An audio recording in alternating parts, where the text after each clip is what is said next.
chosen one, I need you to sit still for a moment and stop trying to fix what has been quietly falling away from your life. The people who stopped calling, the friends who suddenly went cold, the family members who talk to you differently now, the group that once felt like home and now feels like a room you no longer fit inside. You have been asking me why. You have been asking me what you did wrong. And tonight I am answering you plainly. Nothing broke. Nothing failed. Your frequency moved first, and the drifting you are watching is simply the world catching up to a change that already happened inside you. You felt it before you could explain it. There was a night, maybe weeks ago, maybe longer, where you sat in a conversation you had sat in 100 times before, and something in you went quiet. The jokes did not land the same. The complaints felt heavier than they used to. The gossip that once felt like connection suddenly felt like a weight pressing on your chest. You smiled anyway, you nodded anyway, but something inside you had already stood up and walked out of the room while your body stayed seated. That was not rudeness. That was your spirit registering that the frequency had shifted. Type Amen if you have felt that quiet moment where you no longer belong to the conversation you were sitting inside of. Understand what frequency actually means, because the word has been used carelessly and you deserve the truth of it. Everything alive carries a signal. Your thoughts carry it, your fears carry it, the things you tolerate carry it. The things you have decided you will no longer accept carry it. And that signal does not stay silent. It travels ahead of you into every room you walk into, and it speaks before your mouth opens. People do not respond to your words, they respond to your signal. And when your signal changes, their response to you changes with it, whether they understand why or not. This is why the drifting feels so strange to you. Nobody argued, nobody explained. There was no dramatic falling out, no accusation, no final conversation that gave you closure. Things just got quieter. Texts got shorter. Invitations stopped coming. And you have been sitting in that silence, trying to build a story out of nothing, blaming yourself for a departure you did not cause. But silence is often the most honest form of separation there is. It means the connection was never held together by love. It was held together by frequency, and yours moved. I want you to understand how quietly this kind of separation happens, because if you are waiting for a dramatic ending, you will spend years confused. There is rarely a slammed door. There is a delayed reply that becomes a habit. There is a plan that gets rescheduled twice and then never mentioned again. There is a birthday that passes with a short message instead of a phone call. And each of these things is small enough that you talk yourself out of noticing, until one day you look up and realize 6 months have passed since you shared anything real with someone who used to know everything about you. That is how seasons close. Not with thunder, with a slow fade that you only see clearly in the rear view. There is something you must accept before you can move forward, and it will not feel comfortable at first. Some of the people in your life were not connected to you. They were connected to a version of you. They were connected to the you who stayed small enough to be predictable. The you who agreed to keep the peace. The you who absorbed the tension so nobody else had to feel it. The you who was always available, always understanding, always the one who bent. When that version of you began to dissolve, the connection dissolved with it, because the connection was never to your soul, it was to your compliance. Gently like this video if you are ready to release the version of yourself that other people were comfortable with. I want you to remember something you may have buried. Before all of this, you were carrying an exhaustion you could not name. You were tired in a way that sleep did not touch. You were fulfilling obligations that felt hollow, showing up for people who never asked how you were doing, pouring into relationships that only flowed in one direction. And in the quiet of your own room, you asked me for peace. You may not remember the exact words, but you asked. And I answered, but peace could not enter a life that was still crowded with everything that stole it. So, I did not send you a dramatic sign. I did not send you a burning revelation. I began removing things, quietly, carefully, one connection at a time.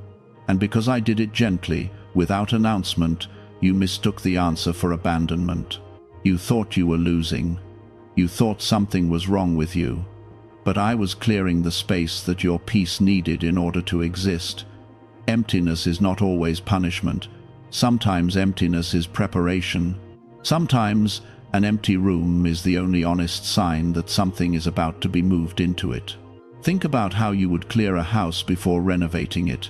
You would not decorate around the broken furniture. You would carry it out first. You would strip the walls before you painted them. And to anyone watching from outside, the house would look worse during that period than it did before the work started. It would look abandoned. It would look like something had gone wrong.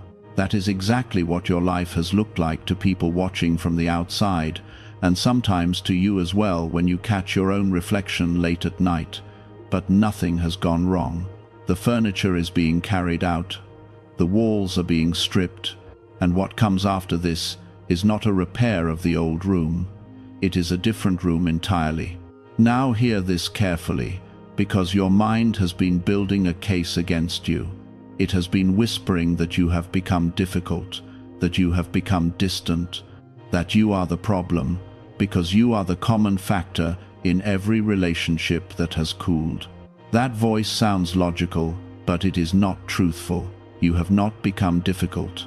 You have become discerning. You have not become cold. You have become clear. And clarity always looks like coldness to people who benefited from your confusion. Notice the way that voice speaks to you. It does not use anyone else's language. It uses your own. It sounds reasonable. It presents evidence. It reminds you of the time you did not reply for 3 days, or the time you left the gathering early, or the time you did not laugh at something you used to laugh at. It builds a case out of ordinary human moments and presents it as proof of your failure. But that voice is not your conscience. Your conscience corrects you and then releases you. That voice corrects you and then keeps you. Anything that convicts you without offering a way forward is not coming from me. Type 777 if you trust that what left you was not a loss, but a release. There is a specific grief that comes with outgrowing people, and I will not pretend it away. It is not like the grief of betrayal, where anger gives you something to hold on to. This grief is softer and stranger. It is the grief of loving someone, and knowing at the same time that you cannot walk beside them anymore. It is the grief of remembering the good years, while accepting that the good years are finished. You are allowed to feel that. You are allowed to mourn a friendship that did nothing wrong except stop matching who you are becoming. But do not confuse mourning with returning. Many people never step into their new season because they keep going back to the funeral of the old one. They keep reaching out to people who have already moved on internally. They keep offering explanations to people who never asked for them. They keep shrinking themselves back down, hoping the old fit will return. It will not. And every attempt to force it costs you energy that was meant for what is coming. Grieve if you must, but grieve while walking forward. There is a version of this grief that visits at strange hours, not when you expect it, not on the anniversary or the birthday. It visits when you see a small thing that only they would have found funny, and your hand reaches for your phone before your mind remembers. That reflex takes longer to die than the relationship did. Be patient with it. It is not a sign that you made the wrong choice. It is only muscle memory. Your body practiced that motion thousands of times, and bodies do not unlearn quickly. One day you will see the funny thing, and your hand will stay still, and you will not even notice that it stayed still. That is what healing actually looks like. Not a ceremony, an absence of reaching. You will notice that the drifting is not random. Look closer at who has faded and who has remained. The ones who faded were often the ones who needed you to stay in a certain emotional place. They needed you anxious so they felt useful. They needed you struggling so they felt superior. They needed you agreeable so they never had to examine themselves. The moment you began to stabilize, you stopped serving that unspoken function, and the connection had nothing left to stand on. That is not cruelty. That is simply what happens when a relationship was built on a role instead of on truth. I want to name some of these roles, because naming them takes their power. Some of you were the fixer. Every crisis came to your phone first, and you were praised for your reliability, while nobody asked what your week had been like. Some of you were the mirror. You reflected other people back to themselves in the flattering light they needed, and when you stopped, they experienced your honesty as an attack. Some of you were the ballast. You absorbed the family's tension so the family could pretend it did not exist, and when you refused the weight, everyone felt the imbalance and blamed you for it. None of these roles were love. They were arrangements. And arrangements end when one party stops signing. Type 1111 if you are willing to stop performing a role you never agreed to play. There is a deeper layer to this that I need you to understand, because it explains the loneliness you have been feeling in the middle of the night. When your frequency rises, there is a gap. The old connections have released you, but the new ones have not arrived yet. You are standing in the hallway between two rooms, and hallways are not comfortable places to live. This is where most people panic. This is where most people run backward, because the empty hallway feels worse than the crowded room they escaped from. But the hallway is temporary. It is transition, not destination.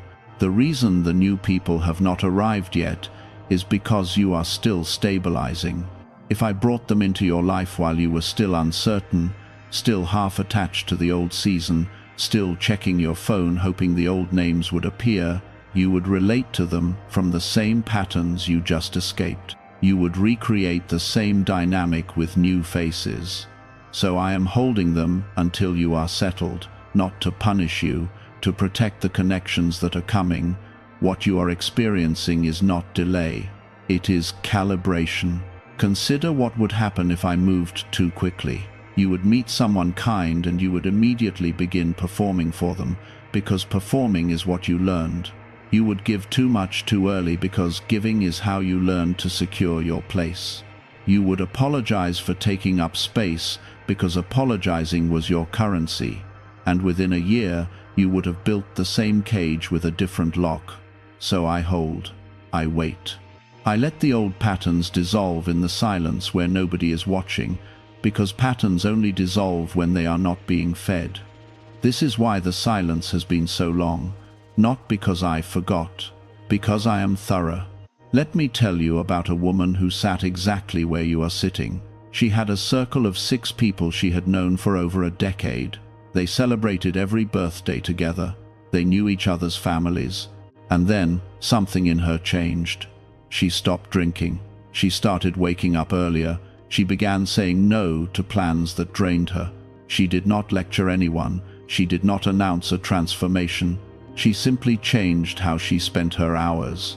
Within 4 months, the group chat had gone silent around her. She was not invited to the trip they planned. She found out through a photo. She spent an entire week convinced she had done something unforgivable. She replayed conversations. She rewrote texts and deleted them. She apologized for things nobody had accused her of. And then one afternoon she sat on the floor of her kitchen and stopped fighting. She said out loud that if they were meant to stay, they would stay. And in that surrender, something in her chest unlocked. 2 weeks later, she met a woman at a bookstore who spoke to her the way nobody in that old circle ever had. That single conversation changed the direction of the next 3 years of her life. What she told me later was the part most people never hear. She said the hardest thing was not losing them. The hardest thing was realizing she had known for 2 years that the friendships were empty and had stayed anyway because the alternative was an empty calendar. She had been trading her evenings for the appearance of belonging, and when the appearance finally fell away, what remained was not devastation. What remained was recognition. She had already been alone. She had simply been alone in a room with noise in it. The change was not that she lost her people. The change was that she stopped pretending she had them. Type 222 if you believe your next connection is already walking toward you. She did not lose 6 people. She traded a circle that fit her past for a circle that fit her purpose. And the trade was not fair because she got the better end of it. But she could not see that in the week she was crying on her kitchen floor. Neither can you, right now, in whatever version of that kitchen floor you are sitting in tonight. That is why I am speaking. Not to remove the ache, but to reframe it. You are not being emptied. You are being exchanged upward, and the exchange requires a moment where your hands are empty. Now, let me address the guilt, because guilt is the chain that keeps most people bound to a season that already ended. You feel guilty because you were the one who changed. You feel like you owe them the old version of yourself. You feel like walking forward is a betrayal of everything you shared. Hear me clearly. You do not owe anyone your stagnation. You do not owe anyone a permanent version of who you were at your lowest. Loyalty to people is honorable. Loyalty to a dead dynamic is self-destruction wearing the costume of love. Guilt has a specific texture, and I want you to learn to recognize it, because you have been confusing it with conscience for most of your life. Real conviction is specific. It points at an action and asks you to repair it. Guilt of this kind is vague. It points at your existence and asks you to shrink it. If you cannot name a single concrete thing you did wrong, and yet you feel wrong, that feeling is not moral. It is inherited. Someone taught you that your growth is a form of theft from the people around you. That teaching was false when you received it, and it is false tonight. Some of them will speak about you. This is one of the harder truths, and I will not soften it. When someone changes and cannot be understood, the people around them often reach for a story that protects their own comfort. They will say, "You think you are better now." They will say, "Fame or money or a new relationship changed you." They will say, "You forgot where you came from." And there will be a part of you that wants to defend yourself, that wants to prove your heart is still good. Let it pass. Your defense will not reach a mind that has already decided. Understand why they need the story. If they admit you changed and grew, they have to look at their own life and ask why they did not. That question is expensive. It costs comfort. It costs the story they tell themselves about why things never worked out for them. So instead of paying that price, they buy the cheaper story, the one where you became arrogant and left. That story lets them keep everything exactly as it is. And you cannot argue someone out of a story that is protecting them from a mirror. Let them keep it. It is doing a job you were never meant to interfere with. Type 333 if you are releasing the need to be understood by people who are committed to misunderstanding you. Because here is the thing about explaining yourself. Every explanation is a request for permission. And the moment you ask permission to grow, you hand your growth to someone else to approve. I never asked you to be understood. I asked you to be obedient to what I placed inside you. Understanding may come later, from a distance, when they see the fruit of the road you walked, or it may never come at all. Either way, your assignment does not require their signature. You will notice that certain places begin to feel different too. Not just people, rooms, buildings, neighborhoods, habits. The bar that used to feel like relief now feels like noise. The scroll that used to numb you now agitates you. The show you used to love now feels empty in a way you cannot explain. Do not fight this. Your nervous system is recalibrating to a different baseline. What used to soothe you was soothing a wound that is closing. When the wound closes, the medicine becomes unnecessary, and sometimes it even becomes irritating. This is why some of you have felt restless in situations that used to comfort you. You go to the gathering, you stay an hour, and you find yourself calculating how soon you can leave without offending anyone. That is not antisocial behavior. That is your spirit refusing to spend its energy in a place that does not return anything to it. Honor that instinct. It is more accurate than your reasoning mind. Your reasoning mind wants to be polite. Your spirit wants to be preserved. Choose preservation. Some of you have started noticing this in your own home as well. A room that used to feel neutral now feels heavy. A drawer you have not opened in years suddenly bothers you every time you walk past it.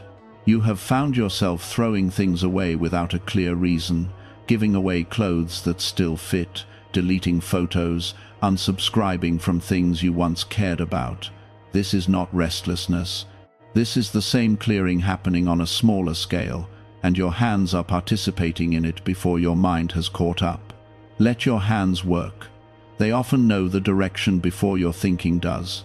Gently, like this video, if your spirit has been asking you to leave rooms earlier than your politeness allows. There will also be relationships that do not end but transform. Not everyone who drifts is gone forever. Some people are simply moving into a different position in your life. The friend who was daily becomes monthly. The family member who was central becomes peripheral. The person who was your confidant becomes someone you love from a distance with genuine warmth and no expectation. This is not failure, this is right sizing. Every relationship has a correct distance, and pain often comes from insisting on a closeness that the relationship cannot sustain. You have been trying to hold everyone at the same distance you held them 5 years ago, and it has been exhausting you. Let the distances change. Let some people move further out without deciding they are enemies. Let some people move closer without fear that they will hurt you. A healthy life has layers. Not everyone gets access to your center. Not everyone should. The people who once had access to your center may have earned it in a season that has closed, and continuing to grant it out of history rather than present truth is how you keep bleeding energy you cannot afford. There is a particular kind of person who will remain, and I want you to notice them because in your grief you have been overlooking them. They are usually quiet. They do not announce their loyalty. They send one message every few weeks that lands exactly when you needed it. They do not need to be in your daily life to be in your corner.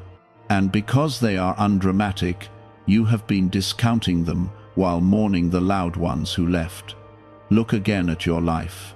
There is almost certainly someone who has never wavered, and you have not thanked them because they never made noise about staying. Now I want to speak about what your silence has been building, because you have not been idle in this quiet season, even if it has felt that way.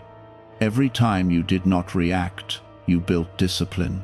Every time you did not chase, you built self-respect. Every time you sat with the discomfort instead of numbing it, you built capacity. These are not small things. These are the foundations that everything I am about to place in your life will stand on. Without them, the blessing would crush you. With them, the blessing has somewhere to rest. Consider what it would mean to receive what you have asked for, while still carrying the need for everyone's approval. The opportunity would come, and you would immediately dilute it to make others comfortable. The relationship would come, and you would immediately abandon your own needs to keep it. The money would come, and you would immediately give it to whoever asked loudest. This is why capacity comes before provision. I am not withholding, I am building the container. And containers are built in silence, under pressure, with no audience and no applause. Type 555 if you accept that this quiet has been construction, not punishment. You have been measuring this season by what disappeared. Start measuring it by what stopped. Notice what stopped. The constant low-grade anxiety before your phone rings, the dread on Sunday evening, the habit of rehearsing arguments in the shower, the tightness in your jaw when a certain name appears on your screen. Many of you have not noticed that those things have quietly stopped because you were too busy grieving the noise to appreciate the peace that replaced it. Look again. Something in you is already lighter than it was. Do this tonight before you sleep. Take one honest inventory. Write down 3 things you no longer feel that you used to feel every week. Not things you gained, things that stopped. Most of you will be surprised by your own list. You will find that the panic is gone. You will find that you no longer perform in a certain conversation. You will find that a name that used to spike your pulse now barely registers. That list is your evidence. Keep it somewhere you can find it on the nights when you forget how far you have already traveled. I want to describe what is coming, so you recognize it when it arrives, because new blessings often arrive unglamorously. It will not feel like fireworks. It will feel like ease. A conversation where you do not have to perform. A person who asks a question and actually waits for the full answer. An opportunity that arrives without you begging for it. A room where you do not scan for exits. These are the markers of aligned connection. Quiet, uneventful, deeply steady. If you are looking for drama, you will walk right past your answer. This is where many people miss what I send. They were trained by chaos, so calm reads to them as boredom. They confuse intensity with meaning. They meet a steady person and feel nothing dramatic, and conclude there is no chemistry, when what they are actually feeling is the absence of alarm. If your nervous system has been living on adrenaline, peace will initially feel like nothing. Stay long enough for the nothing to reveal itself as safety. Safety does not announce itself. It simply refuses to hurt you, over and over, until one day you notice you have not braced in months. Some of you will notice that the people who come next are fewer. That is intentional. This new season is not about volume, it is about depth.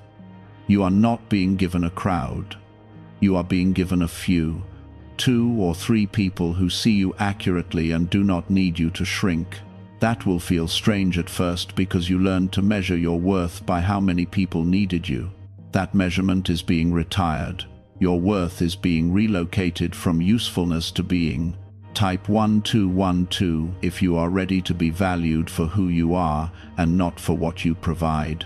There is one more thing I need to address, and it may be the hardest. Some of you are still holding a door open. There is one specific person you keep hoping will come back. You have not blocked them. You check to see if they viewed your story. You imagine the conversation where they finally understand. And every time you do that, you send a small signal outward that you are still available to that frequency, and that signal delays what is coming. Not because I am punishing you, but because energy cannot arrive where the space is still occupied by hope for something finished. I am not asking you to hate them. Hate is just attachment in a louder voice. I am asking you to release them completely, with warmth and without a return clause. Say inside yourself that you wish them well and you are not waiting. Mean it as best you can today, and mean it a little more tomorrow. That release is not for them. It is the key that opens the door for everything you have been asking for. As long as you hold the door open for the past, the future cannot find an entrance. You may feel a physical response when you do this. A tightness in your chest, a wave of sadness, a sudden urge to reach out one last time. That is the old attachment, fighting for its life. Let it pass without acting on it. Emotions are weather. They arrive, they move through, they leave. You do not have to build a house inside every feeling that visits you. Sit still, breathe, let it pass. On the other side of that wave is a stillness you have not felt in years. And understand something about that urge to reach out. It never wants what it says it wants. It says it wants to check on them. It actually wants relief from the discomfort of not knowing. It says it wants closure. It actually wants one more hit of the connection. Every time you have reached out in the past, you have felt better for about 4 hours and worse for the following 3 days. You know this pattern. You have run this experiment enough times to trust the data. Let the urge come, name it accurately, and let it go without feeding it. Type Amen if you are choosing to release what you have been quietly waiting for. Now let us talk about the loneliness itself, because I do not want to spiritualize your pain into something abstract. Loneliness is real, and it has weight. There are evenings where the apartment is too quiet and you would trade almost anything for one familiar voice. I am not asking you to pretend that away. I am asking you to notice something. That loneliness has a different quality than the loneliness you felt when you were surrounded by people who did not know you. This loneliness has honesty in it. The other one had lying in it. One of them heals, the other one rots. You spent years being lonely in company. Now you are being lonely in truth, and truthful loneliness is survivable. It is temporary. It is productive. It will make you selective in a way that saves the next decade of your life. The other kind, the surrounded and unseen kind, would have quietly drained you until you forgot what you sounded like when you were being real. I removed you from that. Not gently in the way you wanted, but effectively in the way you needed. There is a practice I want to give you for the hardest evenings. When the quiet becomes too loud, do not immediately reach for a screen. Stand up. Move your body across the room. Open a window if you can. Speak one honest sentence out loud into the empty air, even if it is only that you are tired and you do not understand what is happening. Something changes when the truth leaves your body and enters the room. It stops circling inside you. It becomes something you said instead of something you are drowning in. You are not talking to nobody. I am in the room. I have always been in the room. There are gifts inside you that have never had room to appear. They could not appear when your calendar was full of obligations that meant nothing. They could not appear when your attention was consumed by managing other people's moods. They could not appear when your emotional energy was spent being the stabilizer for a group that never stabilized you. Now that the noise has thinned, those gifts are surfacing. You may not recognize them yet. They may feel like a strange curiosity, an idea that will not leave you alone, a pull towards something you dismissed years ago. Follow it. Do not demand that it makes sense first.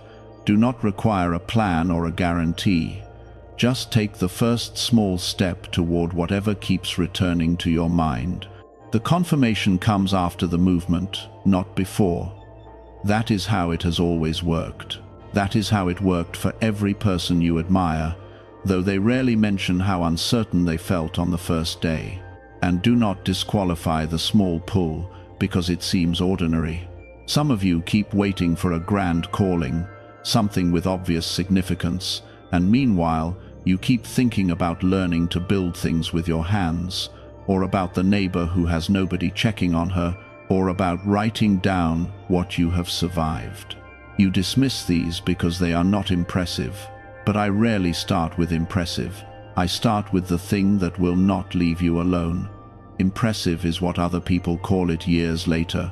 What it feels like from the inside is a quiet, persistent, slightly inconvenient interest. Type 777 if you are willing to move before you have proof. I want you to also consider the possibility that your drifting was not only for you. Some of the people who left needed to leave for their own growth. Your presence in their life may have been holding a pattern in place for them too. You may have been the person they relied on so heavily that they never developed their own strength.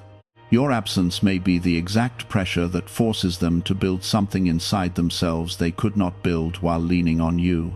Sometimes love looks like removal. Sometimes the kindest thing that happened to them was losing access to you. That reframe matters, because guilt tells you that your absence damages people. Often your absence liberates them. You were never meant to be anyone's permanent support structure. You were meant to walk beside them for a stretch of road and then continue on your own path. Everyone who has ever mattered to you was a stretch of road, not a destination. Some stretches were long, some were short. All of them were real while they lasted. Nothing that ended was fake because it ended. You will meet the old ones again, some of you, in a store, at a wedding, through a mutual friend, and when you do, notice how you feel. If there is peace, that is evidence of completed healing. If there is a flare of old ache, that is simply information, not failure. Healing is not a straight line. It circles back to check on you. Each time it circles back, The ache is a little smaller, until one day the name appears and nothing moves in you at all. That day comes, I promise you it comes. And when that meeting happens, do not perform recovery. Do not arrange your face into something impressive. Do not casually mention the good things happening to you. If you are still trying to demonstrate that you are fine, you are still asking them for something. The truly free version of you will greet them warmly, ask about their life, mean it, and walk away without checking whether they looked back. That is the marker, not the absence of feeling, the absence of the need to be witnessed. Gently like this video. If you are ready for the day, their name no longer moves anything inside you. I want to give you something practical to carry, because revelation without practice fades within a week. Here is what I ask of you in this season. First, stop explaining. When someone asks why you changed, say that you are in a different place now and leave it there. You owe no thesis. Second, stop auditioning. Do not perform for anyone's approval, including the new people who arrive. Let them meet the real you immediately, so you never have to maintain a costume. Third, protect your mornings. The first hour of your day sets the frequency for everything that follows. Fourth, notice who you become around each person in your life. Not what they say, not what they promise, who you become. If you become smaller, quieter, more anxious, more performative, that is your answer regardless of history. If you become more honest, more relaxed, more yourself, that is also your answer. Your body knows before your mind agrees. Trust the body. It has been keeping accurate records this entire time while your mind was busy making excuses for people. Fifth, and this is the one most people skip, let yourself enjoy the space. Do not rush to fill it. Do not download the app. Do not reactivate the old group. Do not accept an invitation just to avoid an empty Saturday. Sit in the space. Learn what your own company sounds like. Many of you have never actually been alone with yourselves without distraction, and that silence is where you will finally hear what I have been saying for years underneath the noise. Sixth, and this one will test you, be honest in small moments. When someone asks how you are, do not automatically say, fine, if fine is not true. You do not have to give a speech. You can say it has been a heavy week and leave it there. Every automatic lie, even a polite one, moves your frequency slightly downward because it teaches you that your real state is unwelcome. Small honesties compound. Within a month of practicing them, you will notice that the people who cannot handle your truth begin to thin out on their own, and the ones who can will lean in. Seventh, and finally, stop keeping score. Some of you have been quietly tallying who reached out first, who remembered, who showed up.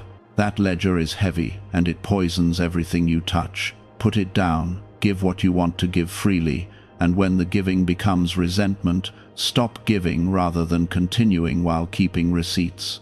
Resentment is just a bill you never sent. Either send it honestly or forgive it entirely, but do not carry it silently for years while smiling. Type 1111 if you are choosing to sit in the space instead of filling it with anything available. There will be a day, and it may be closer than you think, when someone walks into your life and you will feel a recognition you cannot explain. Not romance necessarily, not always, just recognition. A sense that you have met before, though you have not. A conversation that goes 3 hours without effort. A person who says something that makes you feel less strange for the way you see the world. When that happens, remember this night. Remember that you almost went backward. Remember that you held the line. And when they ask you how you found them, you will not have an answer that satisfies a logical mind. You will say that you stopped chasing and they appeared. And they will nod, because they will have their own version of the same story. That is how aligned connection works. It does not require hunting, it requires readiness. Your entire assignment in this season is readiness, and readiness is built in the exact silence you have been resenting. Let me speak now to the ones who are afraid this is permanent. The ones who have been alone so long that hope itself feels dangerous. You have been disappointed enough times that expecting anything feels like setting yourself up. I understand. But I need you to know that the length of your waiting is not a measurement of your worth. Some of the largest assignments require the longest preparation. You have not been forgotten in the silence. You have been formed in it. And formation always takes longer than we would like, because what is being built is meant to outlast us. I know some of you have begun to make peace with permanence in a way that worries me. You have started telling yourself that this is simply your life now, that some people are meant to walk alone, that hoping is for people with better luck. You call it acceptance. It is not acceptance. It is a wall built out of exhaustion, and you built it because you could not survive one more cycle of hope followed by disappointment. I understand why you built it, but do not mistake the wall for wisdom. Keep it, if you must, for now. Just leave one door in it, unlocked, that I can walk through when the time comes. Type 222 if you are still standing after longer than most people could have endured. I want to give you a picture to hold. Imagine a radio station. When you turn the dial from one frequency to another, there is a moment of static in between. Nothing but noise. If you did not know how radios worked, you would panic in that static. You would think you broke it. You would turn the dial back to the station you knew, even if you hated the music, because at least it was clear. But if you hold through the static, a new station arrives, clear and full, playing something you have never heard before. You are in the static. That is all this is. The old station has faded and the new one has not locked in yet. Do not turn the dial back. Do not go looking for the familiar noise, because the silence frightens you. Hold. The signal is coming. It has already been transmitted. Your only job in the static is patience and the refusal to reverse. And here is something else about that static. It never lasts as long as it feels like it lasts. When you are inside it, every hour is heavy. When you look back on it from the other side, it becomes a paragraph in a story. The years you spent in your hardest season will one day be summarized in a single sentence when you tell someone your story. That does not diminish the pain. It just tells you the truth about proportion. This season is not your life. It is a chapter, and chapters end. Gently, like this video, if you needed the reminder that this chapter is not the whole book. Let me speak to a specific group of you now, because some of what has drifted is not friendship, it is family. And family is a different weight entirely, because you cannot simply move on from people who share your history and your face. Some of you are sitting in gatherings where you are physically present and spiritually absent. You give the acceptable answers, you laugh at the acceptable moments, and you drive home in silence, wondering why the people who have known you longest know you least. That grief is heavier because it has no clean ending. There is no breakup. There is only a permanent, polite distance. Here is what I want to say about that. You do not have to choose between honoring your family and honoring your growth. But you do have to accept that some people will only ever be able to meet you at the level they can reach. A parent who never learned emotional language cannot suddenly speak it because you became fluent. A sibling still living inside an old wound cannot celebrate a healing they have not experienced. You can love them fully and still stop expecting from them what they have never once demonstrated they can give. That is not coldness. That is finally seeing them accurately, instead of continuously seeing the version you needed them to be. And when you stop expecting, something surprising often happens. The relationship becomes easier, not deeper, but lighter, because you were not actually fighting with them. You were fighting with your hope for them. Once you release the hope for a different kind of parent or sibling, you can enjoy the one you actually have. Sunday dinner stops being an audition. Phone calls stop being disappointments.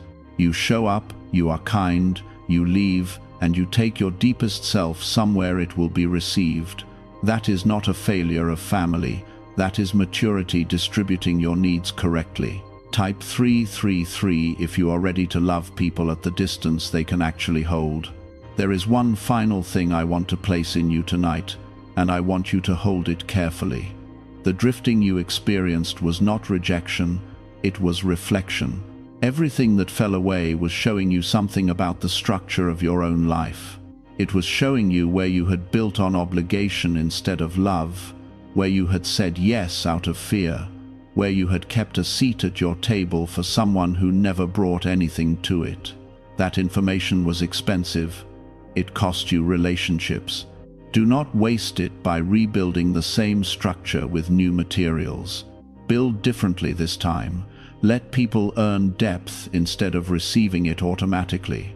Let time and behavior be your evidence rather than charm and enthusiasm. Notice how people treat you when you have nothing to offer them. Notice who checks on you when you are quiet.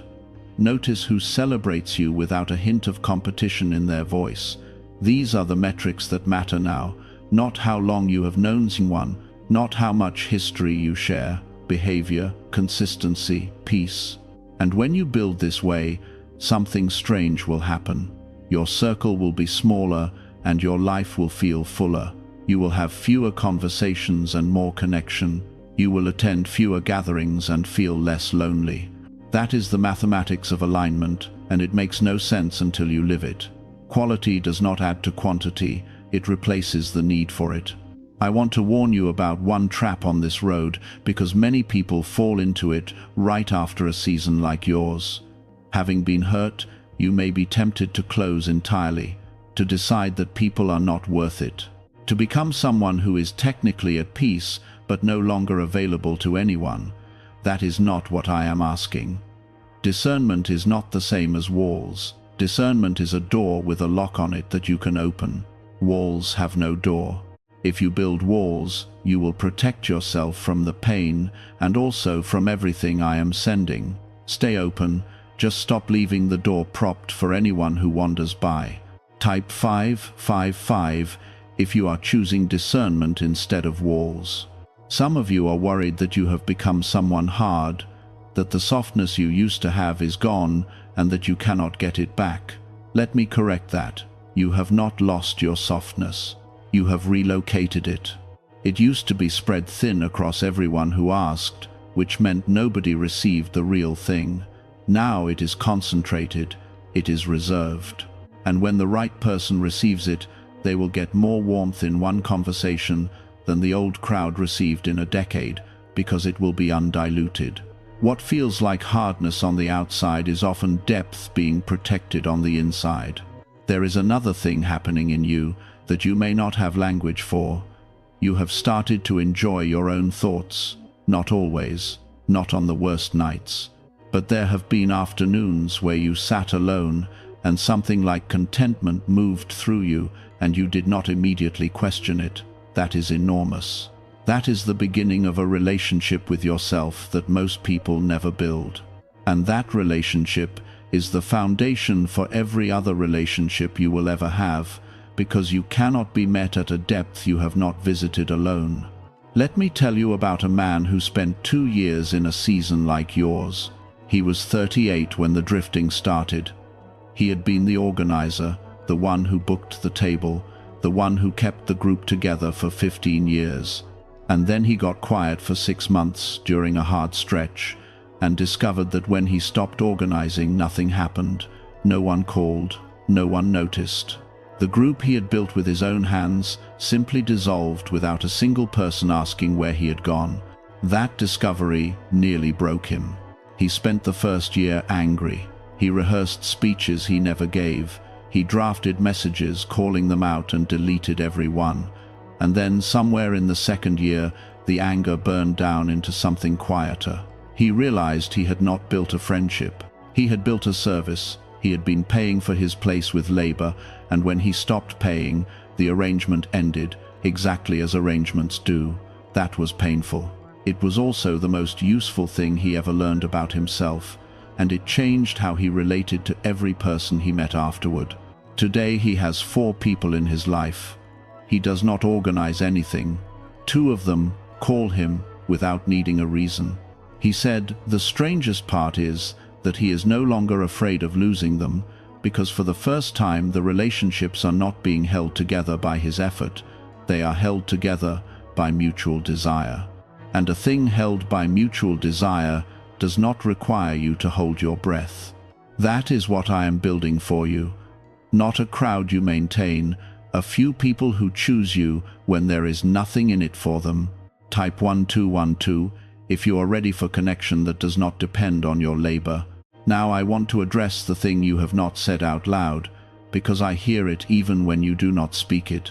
Part of you is afraid that yet you are the unlovable one, that everyone else forms lasting bonds and you are somehow defective in a way that people eventually detect and withdraw from. You have never told anyone this. You would be embarrassed to. But it sits under every drifting, and it turns each departure into evidence for a verdict you reached about yourself long ago, probably when you were very young, probably before you had words for it. Hear me. That verdict is false. It was formed by a child interpreting adult behavior with a child's understanding. A child who is not attended to concludes that they are not worth attending to, because a child cannot conceive that the adults are simply limited. You made a reasonable conclusion with incomplete information at an age when you had no other option, but you are not that child anymore, and you have new information now. The pattern you have been calling proof of your unworthiness is actually a record of who you kept choosing, which is a fixable problem, not a permanent identity. And notice this. You have been in rooms where people lit up when you walked in. You have had strangers open their whole lives to you within 20 minutes. You have been told, by people with nothing to gain, that you were the reason a hard day became bearable.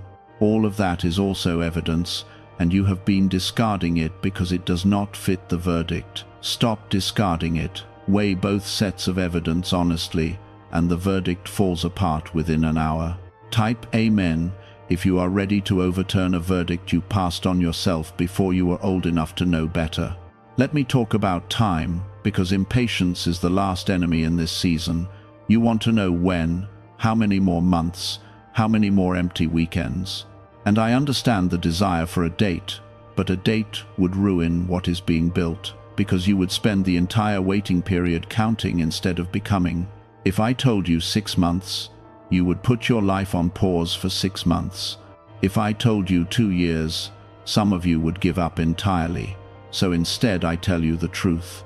It is closer than the version of you who is discouraged believes, and it requires more of you than the version who is impatient wants to hear. What I can tell you is this: every single thing you have asked for requires a certain version of you to receive it and hold it without losing it. The delay is never about whether you deserve it. It is about whether you can carry it. And carrying capacity is not built by waiting passively. It is built by how you handle the waiting. 2 people can spend the same year alone.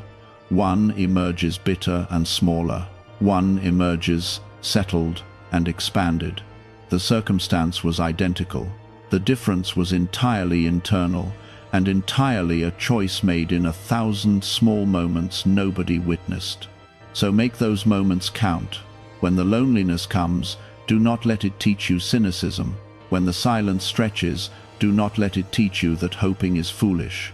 Let the silence teach you what you actually want, what you will no longer accept, and who you are when there is no audience. That education is the whole point of this season. Nothing else about it matters. The people who left were never the lesson. You were the lesson. Gently like this video if you are choosing to be shaped by this season rather than hardened by it. There is a moment coming that I want to prepare you for, and it is not the arrival of new people. It is something smaller and stranger. There will be an ordinary afternoon, nothing special about it, and you will be doing something mundane, washing a dish or waiting at a light, and you will suddenly realize that you feel okay, not happy, not excited, okay, settled, present in your own body without any part of you straining towards somewhere else. And you will not be able to identify what changed, because nothing external will have changed. That moment is the real graduation. Everything after it is easier. Most people miss that moment because they are waiting for something louder. They are waiting for the message from the person, the offer, the reunion, the vindication. And while they are waiting for the loud thing, the quiet thing arrives and passes unnoticed. Do not miss it. When peace shows up in an ordinary afternoon, stop what you are doing and acknowledge it. Say out loud that you notice it. Acknowledgement anchors it. What you name, you keep. I want to give you one more thing to consider about the people who drifted. Some of them will return. Not all, but some. And when they do, you will face a choice that most people handle badly. The instinct will be to either slam the door out of pride or fling it open out of loneliness. Neither is right. The correct response is to observe. Let them show you who they are now over time, without granting them the access they had before.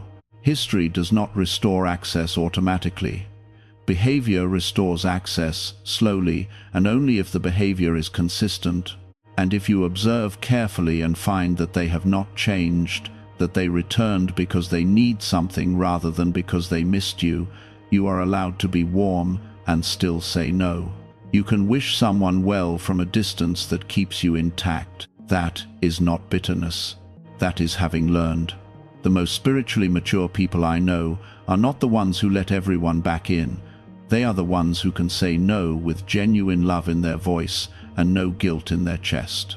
Type 777 if you are ready to let behavior, not history, determine access to you. I want to close this section by speaking to your body, because your body has been carrying this season more than you have acknowledged.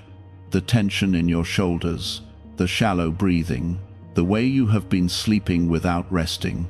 Your body has been braced for impact for a long time, and it does not know yet that the impact is not coming. Tell it. Not with words, with behavior. Move slowly. Eat something that was actually prepared. Go outside without a destination. Give your body evidence that the emergency has ended, and it will eventually believe you. Because here is what most people do not understand about frequency. It is not only a spiritual concept. It lives in your nervous system. A person in chronic survival mode radiates urgency, and urgency attracts people who feed on it. A person who has learned to settle radiates steadiness, and steadiness attracts people who are also settled. This is why your circle changed. Your nervous system changed first, and the circle simply reorganized around the new signal. If you want to protect what is coming, protect your nervous system. That is the practical mechanics underneath everything I have said tonight. Now let me speak to something that has been sitting in the back of your mind through this entire message, and it is the question of whether you moved too far. Whether in protecting yourself you have raised the walls so high that nothing normal can reach you anymore. Some of you have begun to find fault quickly. You meet someone new, and within one conversation you have catalogued 3 reasons it will not work. You call this discernment, but sometimes it is fear wearing discernment as a disguise, and I want you to be honest with yourself about which one is operating. The test is simple. Real discernment is calm. It observes something concerning, notes it, and continues watching without urgency. Fear is fast. It reaches a verdict in minutes, and then hunts for evidence to support the verdict it already reached. If you find yourself relieved when someone disappoints you, because the relief means you do not have to risk anything, that is fear. If you find yourself neutral, simply noting the information and adjusting, that is discernment. One protects you from harm, the other protects you from life. I am not asking you to abandon your standards. Your standards are the fruit of everything you survived, and they are correct. I am asking you to make sure the standards are about behavior and not about the impossible requirement that someone prove they will never hurt you. Nobody can prove that. Every person you will ever love will disappoint you at some point in some way, because they are human and so are you. The question is never whether disappointment will come. The question is whether the person repairs it when it does. Watch for repair. That single quality tells you more than 100 perfect first impressions. Type 111 if you are ready to risk again without abandoning what you learned. There is another layer to this that I want to open now, because some of you are carrying a specific kind of shame that has nothing to do with who left. It is the shame of how long you stayed. You look back and you cannot understand why you tolerated what you tolerated, why you accepted the crumbs, why you kept explaining yourself to people who had already decided, why you made excuses for behavior you would never accept if it happened to someone you loved. Let me answer that, because the answer will free you. You stayed because staying was the only skill you had been taught. Somewhere early, you learned that love is something you maintain through effort, that belonging is conditional, that if you simply try harder, the coldness will thaw. That belief was installed in you before you could evaluate it, and you carried it faithfully into every relationship afterward. You were not weak, you were loyal to an instruction you never chose. And, the Mo,